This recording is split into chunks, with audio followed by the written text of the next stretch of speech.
chào mọi người, mình tên là Dung và hôm nay Dung sẽ chia sẻ đến cho mọi người cách làm bánh tổ hay còn gọi là niện gao theo tiếng của người Hoa. Đây là một loại bánh rất là phổ biến đối với người Việt Nam mình vào dịp Tết đến, đặc biệt là cho những bạn sống ở miền Trung giống như Dung hay là những bạn gốc Hoa. Và nếu thích thì mời mọi người vào bếp cùng mình để làm món bánh này nha. Đầu tiên thì mình sẽ nấu nước đường trước. Ở đây Dung có là một gói hay là 16 ounce hoặc là 450 gram cái đường nâu. Đường nâu này nó gọi là brown candy sugar, và 3 tới 4 lá dứa.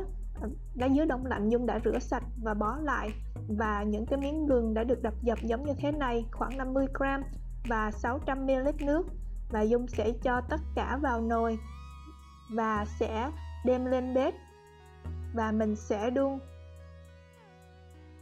cho tới khi mà đường nó tan hoàn toàn, nước đường sôi lên. Sau đó mình sẽ hạ lửa xuống và để cho nước đường sôi thêm khoảng 5 phút nữa thì mình có thể tắt bếp.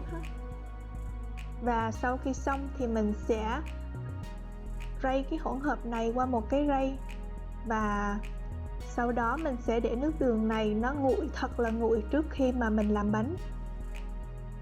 Và cái bột làm bánh hôm nay thì Dung sẽ xài là một gói bột nếp này là khoảng 16 ounce hay là 450 gram, và Dung sẽ cho hết vào một cái tô lớn.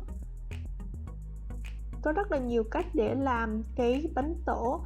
Thường thì cái nguyên liệu chính đó chính là bột nếp, và hôm nay Dung xài thêm là 40 gram hay là 1/3 cup bột gạo, và mình sẽ dùng phới và trộn sơ cho hỗn hợp nó được hòa quyện. Sau đó cái nước đường đã nguội thật là nguội rồi thì Dung sẽ đổ từ từ vào và sẽ trộn cho bột nó được hòa quyện vào nhau, và mình nhớ là đổ từ từ từng chút một ha. Và mình sẽ tiếp tục đổ cho tới khi mà bột đã được hòa quyện lại và khoảng đặc giống như thế này là được rồi. Và bây giờ mình sẽ cho vào đây là 15 ml hay là một muỗng canh dầu ăn. Dầu thì mình xài dầu gì cũng được, nhưng mà đừng xài dầu ô liu ha. Nếu như có dầu dừa thì nó sẽ càng thơm hơn. Sau đó mình sẽ quậy đều, và cuối cùng thì mình sẽ lọc cái hỗn hợp này qua một cái rây để cho nó thật là mịn trước khi mà mình cho vào khuôn đem đi hấp. Và cái khuôn mà Dung xài hôm nay đó chính là những cái khuôn nhôm aluminum foil giống như thế này. Dung mua ở trong Walmart. Nó có 3 cái khuôn nhỏ giống như thế này, và nó là khuôn nhôm nên nó rất là dễ dàng hấp và gỡ bánh ra khi mà bánh chín. Với cách này thì mình không có cần là phải lót lá chuối giống như ở bên Việt Nam ha, rất là tiện lợi hơn nhiều. Nếu như mà bạn nào có lá chuối thì nó càng thơm hơn. Và sau đó Dung sẽ đổ bột mà đã được rây vào trong khuôn, và sau đó Dung sẽ xài những cái miếng giấy nhôm và đậy lên cái bề mặt của những cái khuôn này trước khi mà Dung đem đi hấp. Làm như vậy thì bánh khi mà hấp, cái hơi nước của cái steam nó không có rớt vào cái bánh ha. Và sau đó mình sẽ xếp vào khuôn và mình sẽ đem đi hấp. Nhớ là mình bắt cái nồi nước sôi trước ha, và mình sẽ hấp bánh này trong vòng 1,5 tiếng đồng hồ, tùy theo bánh dày hay bánh mỏng. Bánh của Dung thì Dung hấp 1,5 tiếng đồng hồ với cái lửa là nó gần thấp, medium low heat. Và trong lúc này thì mình có thể bắt đầu rang mè thì mình không có cần phải rang vàng quá, mình rang là khoảng từ 30 cho tới 40 giây thôi, và mình sẽ rang khoảng 10 gram.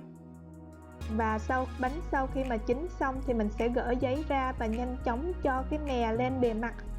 Lúc mà bánh nó còn ấm thì mè nó sẽ dễ dàng dính vào, và mình sẽ dùng cái tay và mình sẽ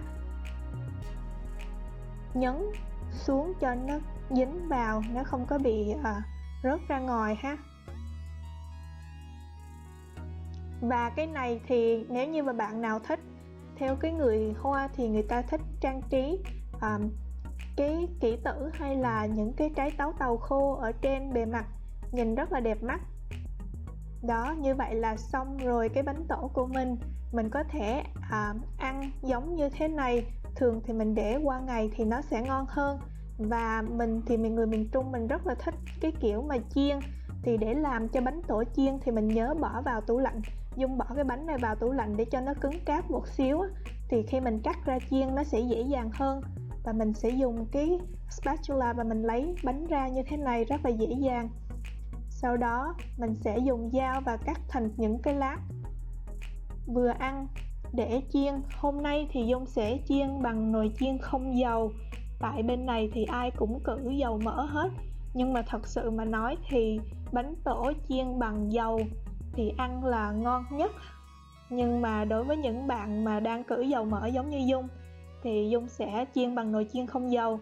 Và Dung sẽ lót một cái miếng giấy parchment paper, giấy nén ở dưới thành cái nồi chiên không dầu và cắt vài lỗ giống như thế này và cho vào nồi chiên không dầu. Và bây giờ mình sẽ xếp bánh vào để đem đi chiên. Và đối với nồi chiên không dầu của Dung thì Dung sẽ chiên ở 400 độ F trong vòng 5 phút mỗi bên, và sau đó Dung sẽ lật ngược trở lại và nướng thêm 5 phút nữa, tổng cộng là 10 phút hay là 205 độ C. Và đây là bánh tổ của mình sau khi chiên xong bằng nồi chiên không dầu.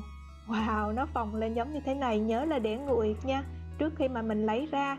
Và đây là bánh tổ chiên của mình, khi mà nó nguội thì nó sẽ xẹp xuống giống như thế này.